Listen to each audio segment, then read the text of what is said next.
आज हम आपके लिए पार्ट्स ऑफ स्पीच में प्रोनाउन को लेकर के आए हैं।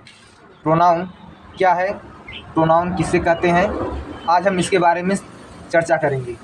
चलिए अब हम सीधा जो है कि अब सर्वनाम के विषय में चलते हैं। सर्वनाम की परिभाषा को जानने का प्रयास करें।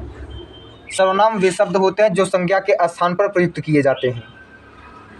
सर्वनाम वे शब्द होते हैं जो संज्ञा के स्थान पर प्रयुक्त होते हैं, अर्थात दूसरे तौर से संज्ञा के स्थान पर जो शब्द प्रयुक्त होते हैं, संज्ञा के स्थान पर जो शब्द लगाए जाते हैं वे प्रोनाउन कहलाते हैं, वे सर्वनाम कहलाते हैं। जैसे एग्जाम्पल में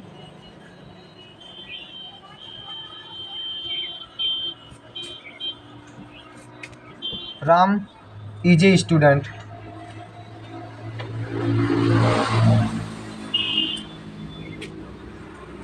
तो राम के स्थान पर हम क्या लगा सकते हैं।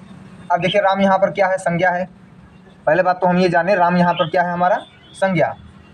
अब प्रोनाउन के बारे में हमने अभी अभी जो है कि यहाँ पर पढ़ा कि संज्ञा के स्थान पर जो शब्द लगाए जाएंगे वह हमारा क्या कहलाएगा, सर्वनाम कहलाएगा। तो राम के स्थान पर हम यहाँ पर ही लगा देते हैं, ही इज ए स्टूडेंट।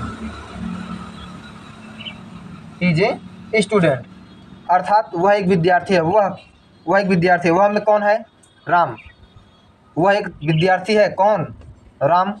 तो राम के स्थान पर जो है कि ही लगा है, राम के स्थान पर ही का प्रयोग किया गया है, इसलिए जो है कि यहाँ पर जो है क्या हुआ, ये ही आपका बना, क्या बना, आपका प्रोनाउन बना।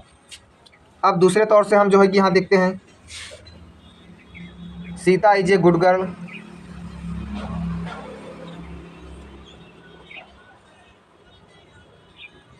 Sita is a good girl. अब सीता के स्थान पर सी लगा दिए हम और इसे वैसे का वैसे अगर उतार देते हैं, ऊपर वाले का हमने हिंदी में क्या पढ़ा, सीता एक अच्छी लड़की है। सीता एक अच्छी लड़की है।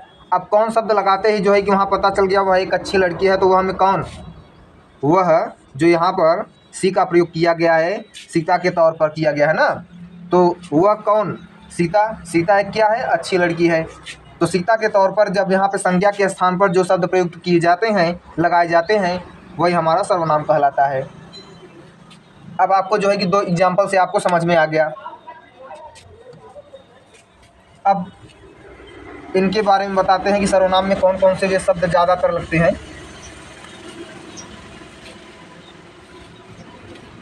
I, we, you, they, he, she, it, ये सब आपके जो है कि पर्सनल प्रोनाउन के अंतर्गत आने वाले जो है कि सर्वनाम है। I, we, you, they, he, she, it, ये आपके जो है कि पर्सनल प्रोनाउन के अंतर्गत आएंगे। फिर और भी हैं, दिस, दैट, which, whose, ये सभी आपके जो है कि आइदर,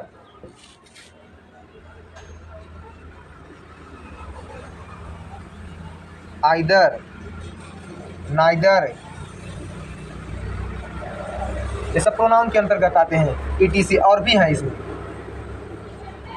तो ये सब आपके जो है कि संज्ञा के स्थान पर जो है कि प्रयुक्त होकर के जो है कि प्रयुक्त होते हैं और यह संज्ञा के से भी संबंध को जोड़ने का प्रयास करता है। तो ये जो है कि आपका जो है कि प्रोनाउन के अंतर्गत आया। तो ये सब जो है कि अभी आपका प्रोनाउन के अंतर्गत प्रयोग किए जाएंगे। तो सबसे पहले हम ये जानते हैं कि अब चलते हैं जो है कि प्रोनाउन के प्रकार के बारे में। प्रोनाउन कितने प्रकार के हैं, इतना तो आप लोगों ने देख ही लिया। Kinds of pronoun.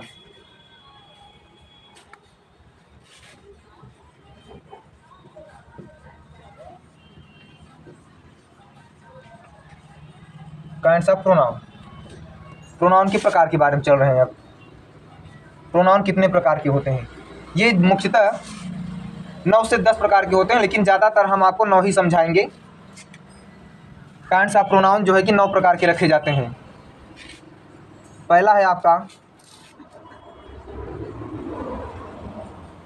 Personal pronoun. दूसरा interrogative pronoun.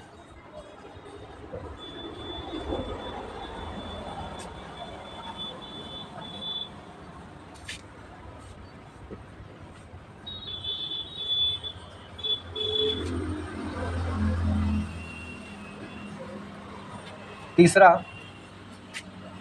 Relative pronoun.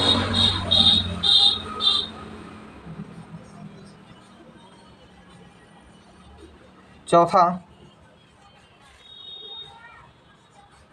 Demonstrative pronoun.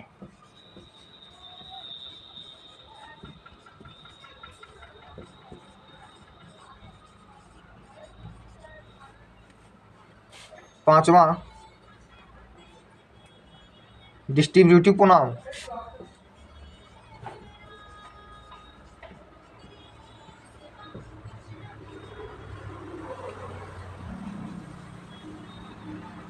छठवां रिफ्लेक्सिव प्रोनाउन।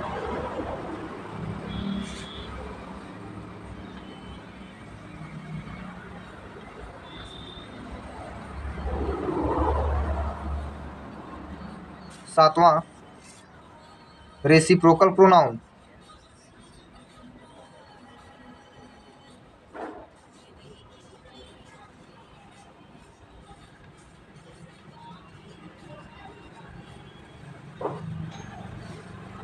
आठवां इंडिफिनिट प्रोनाउन।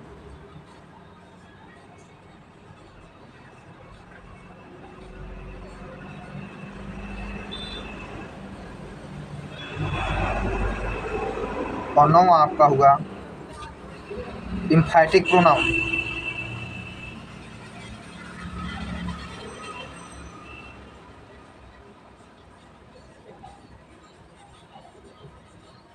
चलिए अब सीधा इनका हिंदी जानने का प्रयास करें।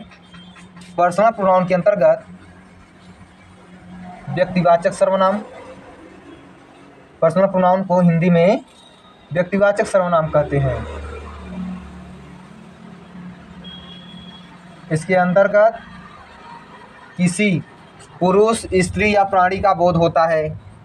ऐसे सर्वनाम जो किसी व्यक्ति, स्थान, वस्तु, प्राणी का बोध कराए संज्ञा के जो है कि वहाँ पर संज्ञा के तौर पर, तो उन्हें हम पर्सनल प्रोनाउन कहते हैं। इंट्रागेटिव को ऐसे सर्वनाम जो प्रश्न पूछने का कार्य करते हैं, प्रश्नवाचक सर्वनाम।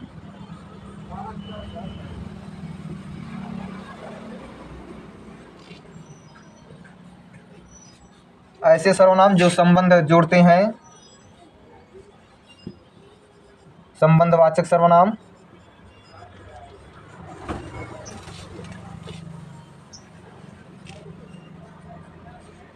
ठीक,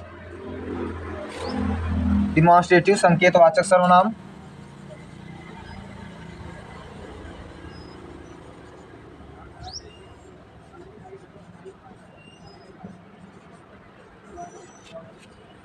डिस्ट्रीब्यूटिव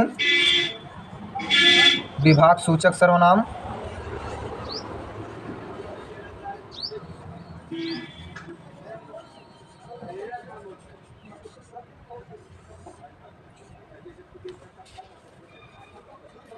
रिफ्लेक्सिव निजवाचक सर्वनाम।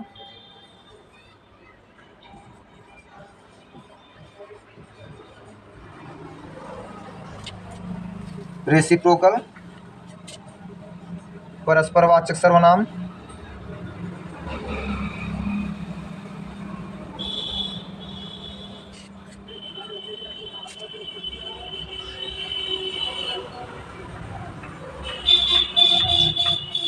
इंडिफिनिट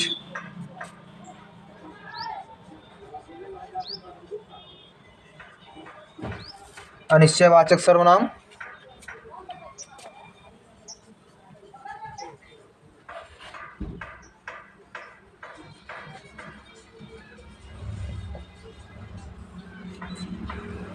और इम्फैटिक दृढ़तावाचक सर्वनाम।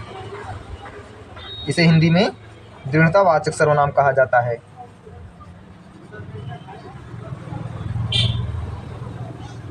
बस आज इतना ही। थैंक्स।